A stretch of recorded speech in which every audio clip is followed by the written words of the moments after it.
Hello friends, welcome to edu scientist classes. तो friends, आज हम डीएलएड का जो फर्स्ट सेमेस्टर का है बाल विकास और उनकी सीखने की प्रक्रिया का जो ये आपका जो सिलेबस में फर्स्ट वो आपका है फ्रेंड्स, जो पेपर है तो उस पेपर से रिलेटेड अति लघुत्तरी प्रश्नों को हम यहाँ पर देखेंगे फ्रेंड्स। तो कल हमने आपको कुछ डेफिनेशंस कराई थी और कुछ फैक्ट्स बताया था अ, इसी पेपर से रिलेटेड, जो कि पेपर का नाम है आपका बाल विकास और उनकी सीखने की प्रक्रिया।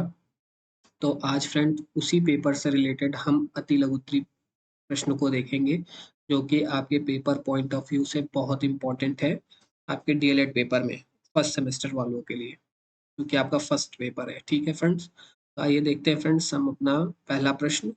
तो बाल विकास का अध्ययन मनोविज्ञान की जिस शाखा में किया जाता है उसे क्या कहते हैं? तो उसे बाल मनोविज्ञान कहते हैं। ठीक है फ्रेंड्स, बाल विकास की कोई एक परिभाषा लिखिए। देखिए फ्रेंड्स, अब जैसा कि मैंने कहा था कि आपको परिभाषा से रिलेटेड आपको क्वेश्चंस आ जाते हैं या बोल देता है एग्जामिनर, पेपर में भी दे देता है कि कोई एक परिभाषा आप लिखिए। तो अगर आपको परिभाषा कुछ याद नहीं रहेगी तो आप कैसे लिख पाओगे? इसीलिए मैंने कल जो आपको वो टॉपिक कराया था कि जो मोस्ट इम्पोर्टेंट परिभाषा है, तो उनको मैंने कल कराया है। अगर आपने वो वीडियो नहीं देखी है तो जाके देख लीजिए। ठीक है फ्रेंड्स, तो देखिए वहाँ पर जो पहले ही मैंने जो परिभाषा कराई थी उसी से रिलेटेड यहाँ क्वेश्चंस देखने को मिल गया। तो देख लेते हैं कि क्रो एवं क्रो के अनुसार उनकी परिभाषा क्या कहती है कि बाल मनोविज्ञान वह मनोवैज्ञानिक अध्ययन है जो व्यक्ति के विकास का अध्ययन गर्भकाल के प्रारंभ से किशोरावस्था की प्रारंभिक अवस्था तक करता है। यानी कि जो बाल विकास की जो मतलब कि जो बाल विकास है वो बाल मनोविज्ञान का विज्ञान वह मनोवैज्ञानिक अध्ययन है, बाल मनोविज्ञान का वह मतलब कि वैज्ञानिक अध्ययन है जो व्यक्ति के विकास का अध्ययन का करता है। कब से? गर्भकाल के प्रारंभ से ही विकास का अध्ययन चालू कर देता है।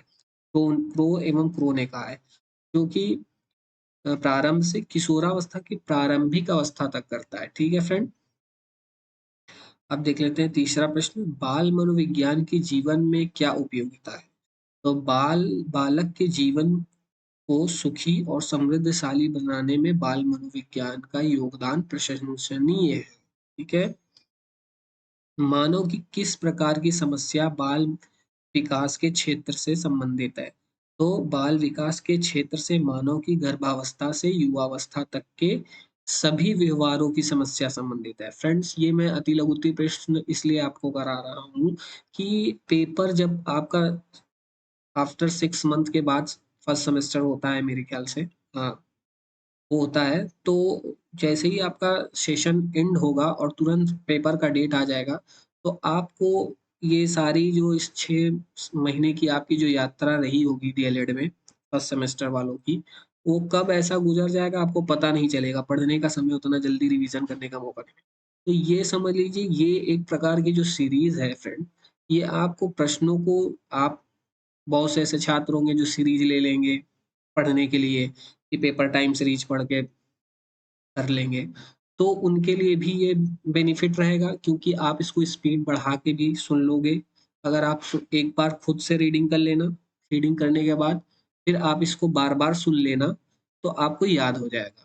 ठीक है फ्रेंड्स, तो ये आपको लोग के लिए वो एक रैपिड रिवीजन रहेगा उस समय पेपर का, क्योंकि पेपर का प्रेशर रहेगा। और सबसे बड़ी बात है कि पेपर में गैप नहीं मिलता है, और अगर एक आध में कभी संडे वनडे पड़ गया तो आपको गैप मिल जाएगा, नहीं तो और और तो और आपको एक दिन में दो दो पेपर कराता है डीएलएड, तो आपको इतना रिवीजन का समय नहीं मिल पाएगा। तो ये आपको वीडियो बहुत बेनिफिट करेगी आपको एज अ रिवीजन के लिए, और आपको रिवाइज करने के लिए। आप बार बार जितनी बार अभी से ही सुनना चालू कर दोगे तो आप उस अपने टॉपिक से रिलेटेड जितने भी कॉन्सेप्ट है उसको अभी से ही क्लियर करते चले जाओगे।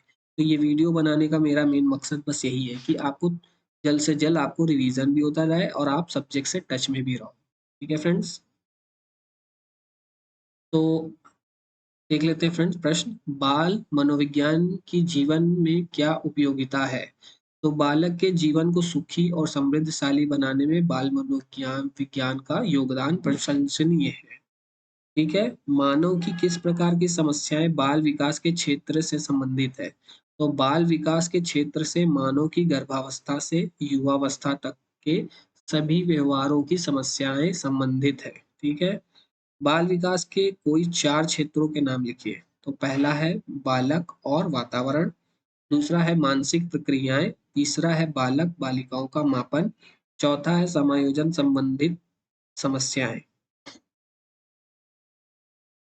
बालक के विकास की गति को कितनी अवस्था में बांटा गया है? तो देख लेते हैं कितनी अवस्था में बांटा गया है। बालक के विकास को हम यहाँ पर 3 अवस्था में बांटे हैं। तो शैशवावस्था है जो कि जन्म से 5 वर्ष तक, फिर है बाल्यावस्था जो कि 5 से 12 वर्ष तक की, फिर किशोरावस्था जो कि 12 से 18 वर्ष तक की अवस्था में बांटा गया है। ठीक है, जीवन की सबसे महत्वपूर्ण अवस्था कौन सी है? शैशवावस्था है। बाल्यावस्था कब से कब तक होती है? 5 से 12 वर्ष तक बाल्यावस्था की आयु होती है। जीवन का सबसे कठिन काल किस अवस्था को माना जाता है? किशोरावस्था को माना जाता है। शैशवावस्था कब से कब होती है? तो जन्म से 5 वर्ष तक की अवस्था को शैशवावस्था कहते हैं। बुद्धि अमूर्त विचारों के बारे में सोचने की योग्यता है। उपरोक्त परिभाषा किसकी है? टर्मन की है। बुद्धि लब्धि ज्ञात करने का मानसिक सूत्र जो मतलब कि जो बुद्धि लब्धि को ज्ञात करने का जो सूत्र है फ्रेंड्स, ये बहुत इंपॉर्टेंट प्रश्न है आपके लिए। ये आपको पेपर में जरूर देखने को मिल जाएगा कि बुद्धि लब्धि का सूत्र बताइए, लिखने को या पेपर में लिखने को दे देगा आपको 100%, क्योंकि मैंने भी जब दिया था तो मुझसे क्वेश्चन ये पूछा गया था। तो बुद्धि लब्धि का जो सूत्र है फ्रेंड्स, बुद्धि लब्धि बराबर मानसिक आयु बटे वास्तविक आयु गुणे 100। ठीक है, प्रतिभाशाली बालक की बुद्धि लब्धि कितनी होती है? तो प्रतिभाशाली बालक की बुद्धि लब्धि 140 या उससे अधिक होती है। ठीक है फ्रेंड, सामान्य बालक की बुद्धि लब्धि कितनी होती है? तो सामान्य बालक की बुद्धि लब्धि 90 से 110 के बीच होती है। अल्प बुद्धि बालक की बुद्धि लब्धि कितनी होती है? तो 50 से 70 के मध्य होती है। मूर्ख बुद्धि वाले बालक की बुद्धि लब्धि कितनी होती है? तो 20 या 25 से 50 के मध्य में मूर्ख बुद्धि वाले बालक आते हैं। ठीक है, यदि किसी बालक की मानसिक आयु, देखिए अब उसी मानसिक आयु जो मतलब कि बुद्धि लब्धि को ज्ञात करने का जो सूत्र है फ्रेंड, उसी सूत्र के आधार पर यहाँ देखिए क्वेश्चंस दे दिए गए, उसको कैसे हल किया जाएगा ये देख लीजिए। अगर आपको सूत्र पता है तो आप बुद्धि लब्धि निकाल लेंगे किसी भी बच्चे की। यदि किसी बालक की मानसिक आयु 16 वर्ष है और वास्तविक आयु मतलब 10 ईयर है, तो उसकी बुद्धि लब्धि कितनी होगी? तो ज्ञात कीजिए। तो बुद्धि लब्धि बराबर मानसिक आयु बटे वास्तविक आयु। तो यहाँ मानसिक आयु कितना दिया है? 16, और वास्तविक आयु कितना दिया है? 10। तो ठीक है, मानसिक आयु के दर पे मानसिक आयु रख देंगे और वास्तविक आयु के दर पे वास्तविक आयु रख के गुणे 100 कर देंगे आपकी। फिर जो आएगा उसके बाद 10 से डिवाइड कर देंगे 160, क्योंकि आपकी तीव्र बुद्धि के बालक के अंतर्गत आ जाती है। ठीक है फ्रेंड्स, बुद्धि परीक्षणों की जो मुख्यतः किन दो वर्गों में विभक्त किया जाता है? तो दो वर्ग में विभक्त किया जाता है बुद्धि परीक्षणों को। तो व्यक्तिक बुद्धि परीक्षण और सामूहिक बुद्धि परीक्षण, दो प्रकार के वर्ग हैं। ठीक है फ्रेंड, स्टैनफोर्ड बिने स्केल किस प्रकार का बुद्धि परीक्षण है? तो यह व्यक्तिक भाषात्मक परीक्षण है। ठीक है, किसी एक सामूहिक भाषात्मक परीक्षण का नाम बताइए? तो आर्मी अल्फा टेस्ट है। इस अवस्था में बच्चा अधिक कल्पनाशील होता है। शैशवावस्था में बच्चा अधिक कल्पनाशील होता है। इस अवस्था का बालक समूह में रहना अधिक पसंद करता है। तो किशोरावस्था की आयु में जो बालक होता है वो समूह में रहना बहुत पसंद करता है। ठीक है फ्रेंड, इस अवस्था को जटिल अवस्था कहा जाता है। तो किशोरावस्था को जीवन की सबसे जटिल अवस्था कहा जाता है और इसे तूफान की एज भी कहा जाता है। ठीक है फ्रेंड्स, संवेद संवेद पेशी अवस्था को पियाजे ने कितनी उप अवस्थाओं में बांटा है? तो संवेद पेशी, जिसे हम सेंसरी मोटर स्टेज भी कहते हैं, संवेद पेशी अवस्था को पियाजे ने 6 उप अवस्थाओं में बांटा है। यानी कि ठीक है, प्याजे के संज्ञानात्मक विकास की मुख्य अवस्था कितनी है? तो संज्ञानात्मक विकास की अवस्था है संवेदी पेशी अवस्था, फिर प्राक संक्रियात्मक अवस्था, फिर मूर्त संक्रियात्मक अवस्था, फिर औपचारिक संक्रियात्मक अवस्था, फिर मुख्य 4 अवस्थाएं हैं जो कि आपकी संज्ञानात्मक विकास की अवस्था है। ठीक है फ्रेंड्स। फिर है 7 से 11 वर्ष की अवस्था को किस नाम से पुकारते हैं? तो मूर्त संक्रियात्मक अवस्था के नाम से पुकारते हैं। संवेग के मुख्य प्रकार बताइए। तो संवेग के मुख्य 3 प्रकार है, क्रोध, भय, प्रेम। ठीक है। एक बच्चे का समायोजन किस आयु में अच्छा होता है? 5 वर्ष की आयु में बच्चे का समायोजन अच्छा होता है। भाषा विकास का कोई एक दोष बताइए। ध्वनि दोष। भाषा किसके द्वारा सीखी जा सकती है? भाषा अनुकरण से सीखी जाती है। जन्म के समय शिशु क्या प्रतिक्रिया करता है? जन्म के समय शिशु मात्र रोता और कृदन करता है, यानी रोता है और कृदन करता है, जिसको हम कृदन भी कहते हैं, रोना को। ठीक है। दो प्रकार की सॉरी फ्रेंड, 2 वर्ष के बालक को शब्दों का कितना ज्ञान होता है? 2 वर्ष के बालक को 212 शब्दों का ज्ञान होता है। ठीक है। अंग्रेजी के पर्सनालिटी का हिंदी रूपांतरण क्या है? तो व्यक्तित्व, यानी कि पर्सनालिटी को हम हिंदी में क्या कहते हैं? व्यक्तित्व। ठीक है। यूनानी भाषा के परसोना का शाब्दिक अर्थ क्या है? नकाब। यानी परसोना शब्द का जो हिंदी यूनानी भाषा है, परसोना, परसोना का शाब्दिक अर्थ होता है नकाब। ठीक है। व्यक्तित्व की संक्षिप्त परिभाषा लिखिए। तो रैक्स के अनुसार व्यक्तित्व समाज द्वारा मान्य तथा अमान्य गुणों का संगठन है। ठीक है। व्यक्तित्व को मुख्य तौर पर कितने भागों में विभक्त किया गया है? मनोवैज्ञानिकों ने व्यक्तित्व को 2 भागों में बांटा है, अंतर्मुखी और बहिर्मुखी, तथा दोनों का मिश्रित उभयमुखी होता है। उभयोमुखी, जिसको हम उभयोमुखी भी कहते हैं। शारीरिक रचना के आधार पर व्यक्तित्व के प्रकार बताइए। शरीर रचना के आधार पर व्यक्तित्व के 3 प्रकार होते हैं, एक शक्तिहीन, फिर खिलाड़ी, फिर नाटा। ठीक है। व्यक्तित्व मापन की विधियां बताइए। व्यक्तित्व मापन की 3 विधियां हैं, आत्मनिष्ठ विधियां, वस्तुनिष्ठ विधियां, प्रक्षेपण विधियां। समायोजन का क्या अर्थ है? जब व्यक्ति गतिशीलता का प्रयोग आवश्यकताओं की पूर्ति और आत्मपुष्टि के लिए करता है तो उसे समायोजन की प्रक्रिया कहा जाता है। बाल मनोविज्ञान के अध्ययन की 2 विधियां बताइए। तो व्यक्तिगत निदान विधि है और मनोविश्लेषण विधि है। ठीक है। बाल मनोविज्ञान की आवश्यकता किस कारण है? तो आज शिक्षा बाल केंद्रित है। ठीक है फ्रेंड। वर्तमान में बालक को केंद्र मानकर शिक्षा दी जाती है। बाल मनोविज्ञान की सहायता से शिक्षक बालक का सर्वांगीण विकास करता है। ठीक है। मानसिक विकास को प्रभावित करने वाले 2 कारक बताइए। वंशानुक्रम, फिर बालक का भोजन। ठीक है। मानसिक विकास को प्रभावित करने वाले 2 कारक कौन कौन से हैं? एक तो पहला तो वंशानुक्रम है, जो कि आपको मानसिक विकास को प्रभावित करता है। फिर दूसरा बालक का भोजन, जो कि आपके मानसिक विकास का को प्रभावित करता है। आपने सुना भी होगा कि जैसा आहार वैसा विचार। ठीक है फ्रेंड। तो वही चीजें हैं यहाँ पर। संज्ञानात्मक विकास के सिद्धांत के प्रतिपादक कौन है? तो संज्ञानात्मक विकास के सिद्धांत के प्रतिपादक जीन प्याजे हैं। ठीक है। सामाजिक विकास के सिद्धांत के प्रतिपादक कौन है? सामाजिक विकास के सिद्धांत के प्रतिपादक वाइगोत्स्की है। ठीक है फ्रेंड्स। नैतिक विकास के सिद्धांत के प्रतिपादक कौन है? नैतिक विकास के सिद्धांत के प्रतिपादक कोहलर है। ठीक है। थॉर्नडाइक ने बुद्धि के कितने प्रकार बताए? थॉर्नडाइक ने बुद्धि के 3 प्रकार बताए हैं। समूह कारक सिद्धांत के प्रतिपादक कौन है? तो समूह कारक सिद्धांत के प्रतिपादक थर्स्टन महोदय है। फिर डिसलेक्सिया का संबंध किससे है? डिसलेक्सिया का संबंध पठन विकार से है। बहुकारक सिद्धांत के प्रतिपादक कौन है? तो बहुकारक सिद्धांत के प्रतिपादक थॉर्नडाइक है। वाइगोत्स्की के मतानुसार बच्चे अपने साथी समूह के सक्रिय सदस्य किस अवस्था में होते हैं? तो किशोरावस्था की अवस्था में वाइगोत्स्की के मतानुसार बच्चे साथी समूह के सक्रिय सदस्य होते हैं। ठीक है। अनुबंधन के सिद्धांत के प्रतिपादक कौन है? पावलाव है, जिसमें उन्होंने डॉग पे एक्सपेरिमेंट किया है। ये फ्रेंड्स मैं अभी आपको थ्योरी कुछ कुछ जो इम्पोर्टेंट थ्योरी है फर्स्ट सेमेस्टर में पहले पेपर में, वो मैं आपको करा दूंगा, उसके लिए चिंता ना करिएगा। अभी आप सिर्फ प्रश्न को रैंडम जो एक रैपिड है, मतलब कि रैपिड जो फास्ट रिवीजन है उसके तहत आप करिए। बाकी जो भी थ्योरी जो मोस्ट इम्पॉर्टेंट थ्योरी रहेगी मैं उसको डीएलएड के फर्स्ट पेपर में जो अक्सर थ्योरी से रिलेटेड क्वेश्चंस लघु उत्तरी में पूछ लेता है, तो ये सब थ्योरी मैं आपको करा दूंगा।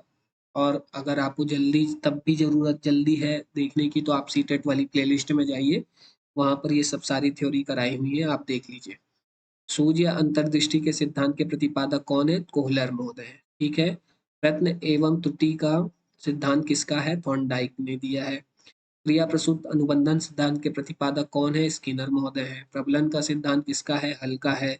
समीपता के सिद्धांत के प्रतिपादक कौन है? गुथरी महोदय है। बुद्धि परीक्षण से आप क्या समझते हैं? बुद्धि का मापन ही बुद्धि का परीक्षण कहलाता है। व्यक्तित्व भिन्नता का अर्थ स्पष्ट करें। जब दो बालक विभिन्न समानताएं रखते हुए भी आपस में भिन्न व्यवहार करते हैं तो इसे व्यक्तिक भिन्नता कहा जाता है। व्यक्तिक भिन्नता के तीन प्रभावी कारकों का नाम उल्लेख कीजिए। तो वंशानुक्रम, वातावरण, जाति प्रजाति व देश। ठीक है फ्रेंड। कल्पना किसे कहते हैं ये जानिए। कल्पना वह शक्ति है जिसके द्वारा हम अपनी प्रतिभाओं का नए आकार से प्रयोग करते हैं। ठीक है। कल्प कल्पना को परिभाषित कीजिए। तो मैक्डूगल के शब्दों में कल्पना दूरस्थ वस्तुओं के संबंध का चिंतन है। यानी कि मैक्डूगल महोदय ने क्या कहा है कि कल्पना वह है जो दूरस्थ वस्तुओं के संबंध का चिंतन करती है। ठीक है। कल्पना किस प्रकार की प्रक्रिया है? कल्पना एक मानसिक प्रक्रिया है। ठीक है। कल्पना के प्रमुख प्रकार बताइए। सृजनात्मक कल्पना, फिर आदानात्मक कल्पना, फिर कार्य साधक कल्पना, फिर रसात्मक कल्पना। ये याद रखिएगा फ्रेंड कि कल्पना के प्रमुख प्रकार हैं। चिंतन किस प्रकार की प्रक्रिया है? चिंतन एक उच्च ज्ञानात्मक प्रक्रिया है। ठीक है। चिंतन को परिभाषित कीजिए। गैरेट के अनुसार चिंतन एक प्रकार का अव्यक्त एवं रहस्यपूर्ण व्यवहार होता है जिसमें सामान्य रूप से प्रतीकों, विचारों, प्रत्ययों का प्रयोग होता है। चिंतन के प्रकारों का नाम उल्लेख कीजिए। चिंतन के प्रकार है प्रत्यात्मक कल्पना, कल्पनात्मक चिंतन, फिर प्रत्यात्मक चिंतन, फिर तार्किक चिंतन। ठीक है। तर्क के प्रकार बताइए। आगमन तर्क, निगमन तर्क। ठीक है। निगमन तर्क से आप क्या समझते हैं? इस तर्क में व्यक्ति दूसरों के अनुभवों, विश्वासों या सिद्धांतों का प्रयोग करके सत्य का परीक्षण करता है, उसे हम निगमनात्मक तर्क कहते हैं। ठीक है। तर्क विकास की विधियां बताइए। दृढ़ निश्चय, स्वाभाविकता का विकास, क्रमागत ज्ञान, और चौथा है सूझ शक्ति का प्रयोग। वंशानुक्रम का क्या अर्थ है? वंशानुक्रम माता पिता से संतान को प्राप्त होने वाले गुणों का नाम है। ठीक है।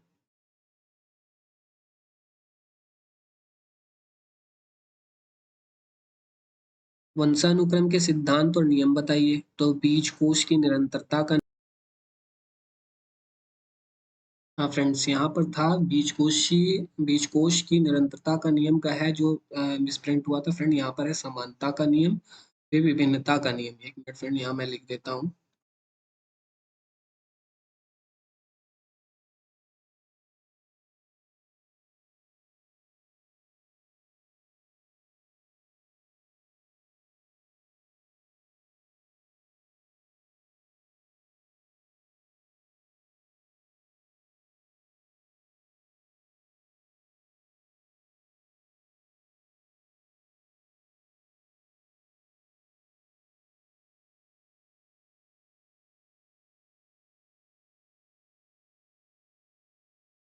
ये फ्रेंड समानता का नियम है फ्रेंड्स, यहाँ पर लिखा हुआ है, वैसे मिस प्रिंट हो गया है फ्रेंड, सॉरी उसके लिए। तो मैं फिर भी लिख दिया हूँ, यहाँ पर आप समझ जाइएगा। और ठीक है फ्रेंड्स, यहाँ पर मैंने लिख दिया समानता का। आगे नियम लिखा हुआ है, मैं पढ़ के दे रहा हूँ, आप लिख लीजिएगा आप अपने इसमें, या रिकॉर्डिंग में तो हो ही जाएगा फ्रेंड्स। यहाँ पर जो ये कर्सर है फ्रेंड, इससे ठीक से लिख नहीं पाता है। पेन टैब लूंगा तब जाके ठीक से लिखिएगा फ्रेंड्स। तो यहाँ पर है समानता का नियम, फिर है विभिन्नता का नियम, प्रत्यागमन का नियम, चौथा प्रत्यागमन का नियम है। वातावरण का अर्थ बताइए। वातावरण वह हर वस्तु है जो किसी अन्य वस्तु को घेरे हुए और मतलब कि और उसके बाद उस पर सीधे अपना प्रभाव डालती है। वातावरण क्या है फ्रेंड? वातावरण वह हर वस्तु है जो किसी अन्य वस्तु को घेरे हुए और उस पर सीधे अपना प्रभाव डालती है, उसे ही हम वातावरण कहते हैं। यहाँ पर कुछ फ्रेंड मिस प्रिंट हो गया है, उसके लिए माफी चाहूंगा बार बार, क्योंकि दिख नहीं रहा है तो आप लोग को भी तकलीफ, लेकिन मैं फिर भी पढ़ दे रहा हूँ। आप मैं पढ़ रहा हूँ, आप लोग सिर्फ सुन लीजिए, समझ जाइए बस। वातावरण को परिभाषित कीजिए। तो रॉस के अनुसार वातावरण वह बाहरी शक्ति है जो हमें प्रभावित करती है। ठीक है फ्रेंड। बालक के विकास को प्रभावित करने वाले वातावरणीय कारक कौन-कौन से हैं? का नाम लिखिए। तो बालकों के लालन-पालन या संरक्षण की दशाएँ, सामाजिक वातावरण एवं उसका प्रभाव, विद्यालय की आंतरिक स्थितियों का प्रभाव, चौथा है संचार माध्यमों का प्रभाव। बच्चों में कल्पना शक्ति का विकास कैसे कर सकते हैं? भाषा ज्ञान का विकास करके, कहानियाँ सुना करके ही हम बच्चों में क्या कर सकते हैं? कल्पना शक्ति का विकास कर सकते हैं। सीटेट में अक्सर पूछता है, इस तरह के ऑप्शंस दे देता है। तो इस तरह की एक्टिविटी कराने पर ये पॉजिटिव मतलब आंसर होते हैं फ्रेंड्स। अपने बच्चों में कल्पना शक्ति यानी इमेजिनेशन पावर डेवलपमेंट कैसे करना है? भाषा का ज्ञान का विकास करके और कहानियाँ सुनाकर हमें बच्चों के अंदर इमेजिनेशन पावर को डेवलपमेंट करना है। थॉर्नडाइक ने किन-किन नियमों का प्रतिपादन किया है? तो प्रभाव का नियम, ये थॉर्नडाइक का मतलब कि प्राइमरी नियम है, ठीक है फ्रेंड्स? और उसका थॉर्नडाइक का गौण नियम भी है और ये थॉर्नडाइक का मुख्य नियम है, प्रमुख मतलब मुख्य नियम है। 3 मुख्य नियम दिए हैं उन्होंने, तो मुख्य नियम के तहत 3 प्रकार के जो नियम आते हैं, कौन-कौन सा नियम है? पहला है प्रभाव का नियम, दूसरा है अभ्यास का नियम, तीसरा है तत्परता का नियम, ठीक है फ्रेंड्स? और प्रभाव का नियम ये प्लेज़र पेन भी मतलब कि नियम कहा गया है। इसमें प्लेज़र और पेन दोनों प्रकार का जो रूल्स है वो मिलते हैं, मतलब कि इसको प्लेज़र पेन का भी नियम कहा जाता है, ठीक है? मैंने सीटेट में कराया है थ्योरी में, आप देख लीजिएगा, वहाँ पर मैंने अच्छे से बताया है। अधिगम की एक परिभाषा लिखिए। वुडवर्थ के अनुसार नवीन ज्ञान और नवीन प्रतिक्रियाओं को प्राप्त करने की प्रक्रिया सीखने की प्रक्रिया है। उसने कहा है, वुडवर्थ ने कहा है कि नवीन ज्ञान और नवीन प्रतिक्रियाओं को प्राप्त करने की प्रक्रिया सीखने की प्रक्रिया है। ठीक है, अधिगम को प्रभावी बनाने वाले कारकों का नाम उल्लेख कीजिए। तो पहले है, जो पहला कारक है रुचि, दूसरा है अभिक्षमता, तीसरा है विषय का ज्ञान, चौथा है सीखने की इच्छा, पांचवा है प्रेरणा एवं छठा है जो वातावरण, ठीक है? अधिगम की प्रभावशाली विधियाँ कौन-कौन सी हैं? नाम उल्लेख कीजिए।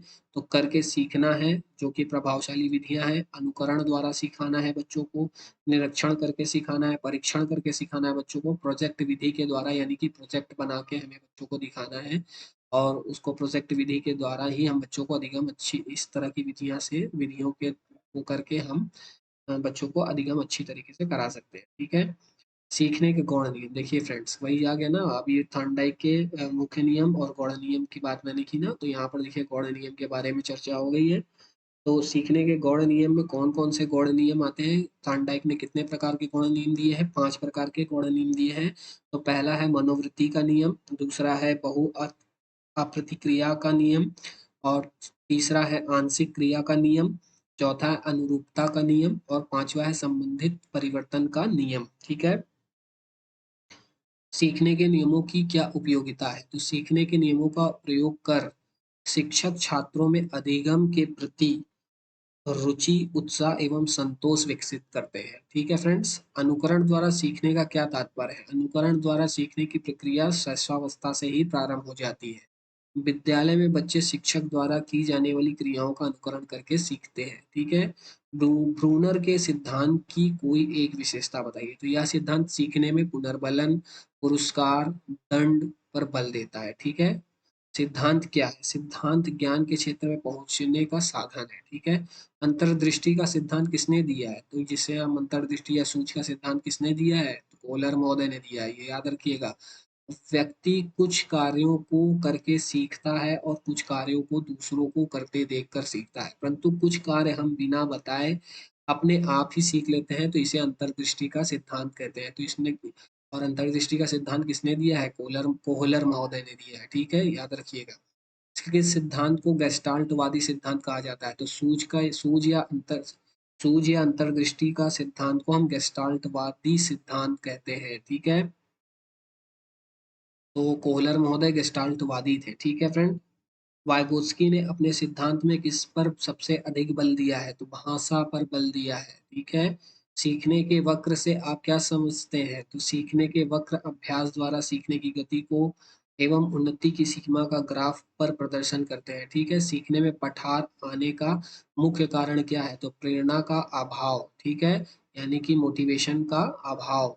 अगर आप उस समय आप डिमोटिवेट हो जाते हैं तो वहाँ पर आपका डेवलपमेंट या सीखना धीमा हो जाता है, तो वहाँ पर पठार का जो सीखने में पठार आने का मुख्य कारण ये हो जाता है कि जब आप डिमोटिवेट हो जाते हैं जहाँ पर, यानी आप अपने आप को डिमोटिवेट लेथार्जिक फील करने लगते हैं, आपको कुछ नहीं करता मन करने को, तो वहाँ पर आपका जो ये सीखने का पठार का बनने लगता है। तो अगर आप मोटिवेट हो जाएँ वहाँ पर तो आप फिर आपके जो सीखने का पठार वहाँ बनना बंद हो जाएगा।